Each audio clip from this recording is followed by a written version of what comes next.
এটার দাম মনে হয় 200 টাকা যাইব, ওটার দাম তো কখন কি হয় কেটে যাবে। চাহিদা তুলনা পাইতেছি না। সংকট হইতেই পারে, যে কোনো মুহূর্তে হয়ে যেতে পারে।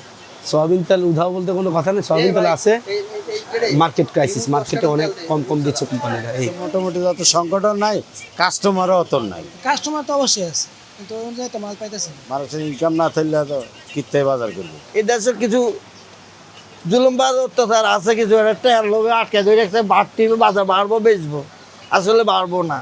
কোম্পানি 2 কারণ তেল দিলে এক সপ্তাহ পর আবার 2 কারণ তেল দেয়, তো প্রতিদিন চাহিদা তো 4-5 কারণ তেলের এক দোকানে চাহিদা থাকে। কি আছে, সব কোম্পানি দিতেছে, কম বেশ করে সবাই দিচ্ছে, তাহলে কোনো উঠাউট নাই। সরকারও বাড়াইতেছে না, কোম্পানিও হয়তো যেন 5 কার্টন যেন 1 কার্টন 2 কার্টন করে তেল দিচ্ছে। মালই নাই, যেন আমার চাহিদা যদি আমি কাটো কোম্পানির কাছে 4 কারণ চাই, আমাদের 1 কারণ গাড়ি থেকে তো বেশি রাখতে পারে না। আমাদের টাকা দেখা গেছে 940-45 টাকা রাখে, আমরা 945 টাকা বিক্রি করি। খালি তেল দিতে পারি না এখন, কারণ খালি তেল দিলে 955 টাকা বেশি 10 টাকা লাভ করলে বর্তমান সিচুয়েশনে আমাদের পোষাইতেছে না।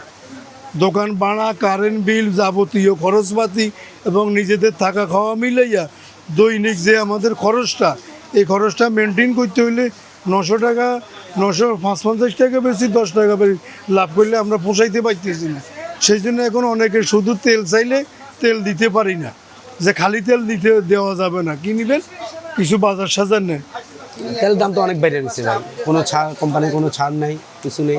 কিন্তু দোকানদাররা ভাও কাটনি খাটে, 5 টাকা লাভ দেয়। 950 টাকা কিনা, 55 টাকা বিক্রি, 5 টাকা লাভ দেয় দোকানদার।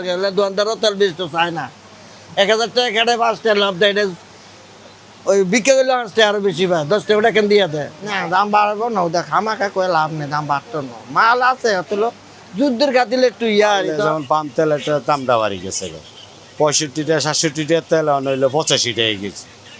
এই তেলটা অনেক বাড়া বাড়ছে।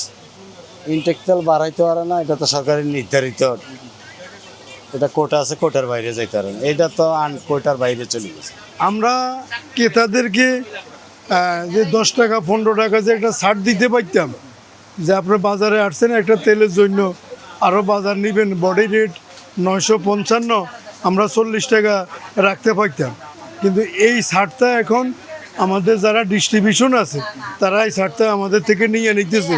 সুতরাং আমরা ক্রেতাদেরকে কোনো ছাড় দিতে পারি না। বডি রেট যা তা মাস্টার্ড অয়েল 5 কার্টনের সাথে 1 কার্টন সরিষার তেল ওনারা নিতেছে 945 টাকা, বডি রেট হলো 955 টাকা, তার মানে আমাদেরকে 10 টাকা লাভ দিছে। এখন আমরা ক্রেতাদেরকে কি দিব আর আমরা কি রাখবো? অ্যাভেলেবেল আছে, মানে ওরকম না, আগে যেরকম অ্যাভেলেবেল সাপ্লাই ছিল ওরকম না।